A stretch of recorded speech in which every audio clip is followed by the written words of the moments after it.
జగన్మోహన్ రెడ్డి రాజశేఖర రెడ్డి గారు ఇద్దరూ మంచివాళ్లే.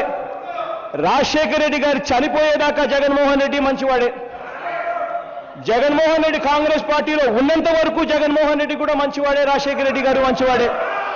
జగన్మోహన్ రెడ్డి అనే వ్యక్తి మీద అవినీతి ఆరోపణలు ఎప్పుడు చేశారో తెలుసా? ఎవరు చేశారో తెలుసా? రాజశేఖర రెడ్డి గారు చనిపోయిన తర్వాత జగన్మోహన్ రెడ్డి అనే వ్యక్తి కాంగ్రెస్ పార్టీ వీడిపోయిన తర్వాత ఇదే చంద్రబాబు నాయుడు గారు, ఇదే కాంగ్రెస్ పార్టీ వాళ్ళు ఇద్దరు కలిసి కోర్టులకు వెళ్లి కేసులేసి ఆరోపణలు చేశారు. ఎస్, ఇదే చంద్రబాబు నాయుడు గారికి నేను సవాలు విసురుతా ఉన్నా, ఛాలెంజ్ చేస్తా ఉన్నా. నిజంగానే బీజేపీ మీకు అన్యాయం చేసింది, రాష్ట్రానికి అన్యాయం చేసిందని మీరు అనుకుంటా ఉంటే ఎందుకు మీరు మీ మంత్రి పదవులను అక్కడి నుంచి ఎందుకు తీసుకొని రావడం లేదో చంద్రబాబు నాయుడు గారిని గట్టిగా నేను నిలదీస్తా ఉన్నా. దమ్ము ధైర్యము ఉంటే మద్దతు ఉపసంహరించుకోండి. దమ్ము ధైర్యము ఉంటే ఇక్కడ మీకున్న మంత్రుల్లో, బీజేపీ తరఫున ఉన్న మంత్రుల్లో ప్రస్తావన చేయండి. దమ్ము ధైర్యం ఉంటే. మీ మామ ఎన్టీ రామారావు గారు మీ గురించి తన బుక్లో రాసిన మాట ఏందో తెలుసా? మీ అంత అవినీతి పరుడు రాష్ట్రంలోనే కాదు దేశంలో ఎవడు లేడన్నారు మీ మామ ఎన్టీ రామారావు గారు. కమ్యూనిస్టు పార్టీలు మీ గురించి రాస్తూ బుక్ చూపించారు. ఏమన్నారో తెలుసా?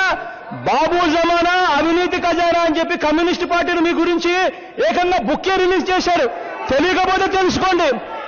ఇదొక్కటే కాదు, బీజేపీ పార్టీ కూడా మీ గురించి, మీ అవినీతి గురించి బుక్ రిలీజ్ చేసింది. తెలియకపోతే ఆ బీజేపీకి సంబంధించిన వాళ్ళని కూడా అడగండి. ఆ బుక్ కూడా వాళ్ళు ఎప్పుడు రిలీజ్ చేయాలి? గవర్నర్ స్పీచ్ అయిపోయిన తర్వాత ఇద్దరు ఒకరు కాదు ఇద్దరు మాట్లాడిందే 2.5 గంట సేపు నుంచి మాట్లాడిందే. అసలు ప్రజలు టీవీలు చూస్తూ ఉన్నారు.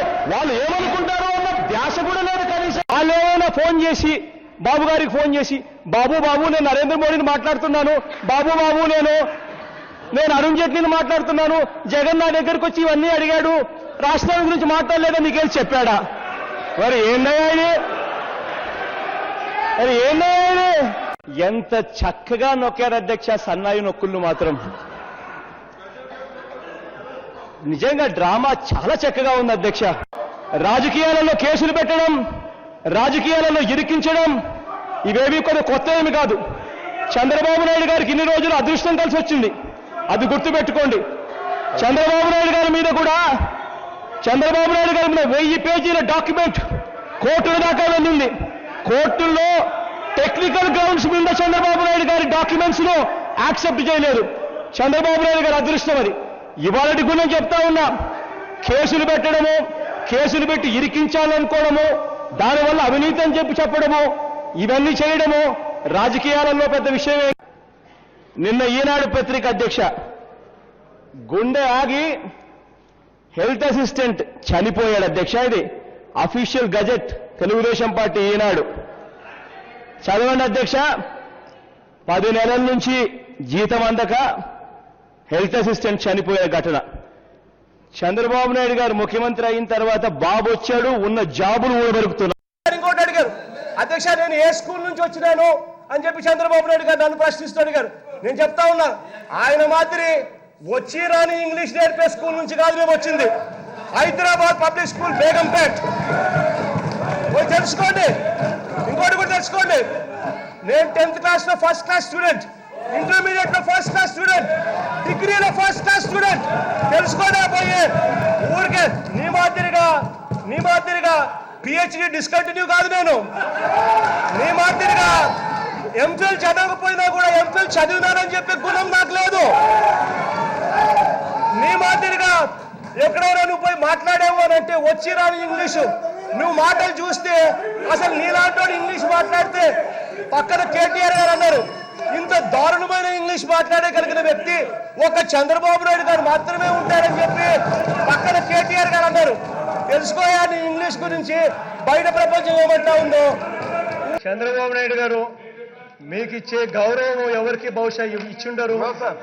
ఇంత ఎక్కువ గౌరవం ఇచ్చినా కూడా ఇంత దుర్వినియోగం చేస్తా ఉన్న వ్యక్తి ప్రపంచ చరిత్రలో ఎవరు ఉన్నాడు? ఒక్క చంద్రబాబు నాయుడు గారు తప్ప. ఇన్ఫాక్ట్ అందరూ పడుకున్న తర్వాతనే మైక్ ఇవ్వాలి అని చెప్పి దుర్బుద్ధితో చేస్తా ఉన్న తెరమరకు దింపుతూ తెర తీస్తూ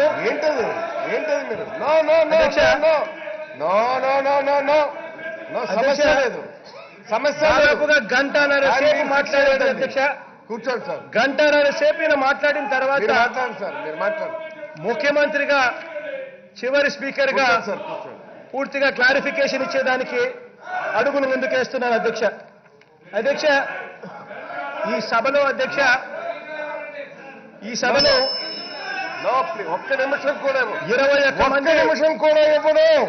21 మంది సభ్యులున్న ఒక్క నిమిషం కూడా ఇవ్వడు.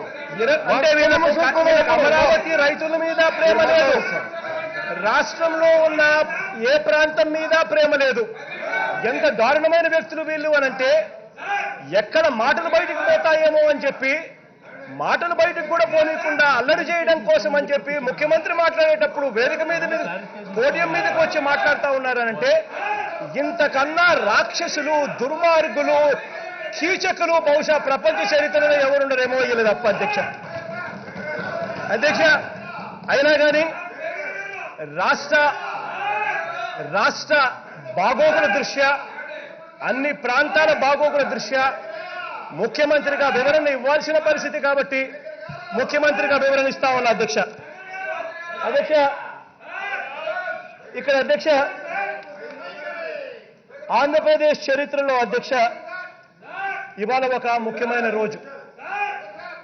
అనుమానాలను, ఆవేశాలను, మంచి ఆలోచనలు డామినేట్ చేయాల్సిన రోజు అధ్యక్ష. ఈరోజు వెలగపూడి టెంపరరీ అసెంబ్లీ అధ్యక్ష, ఏకంగా చంద్రబాబు నాయుడు గారు ఇచ్చిన జీవో అధ్యక్ష. ఇది construction of interim government complex at Velagapudi, date 11/2/2016, 11వ తారీఖు ఫిబ్రవరి 2016 ఇచ్చిన జీవో అధ్యక్ష.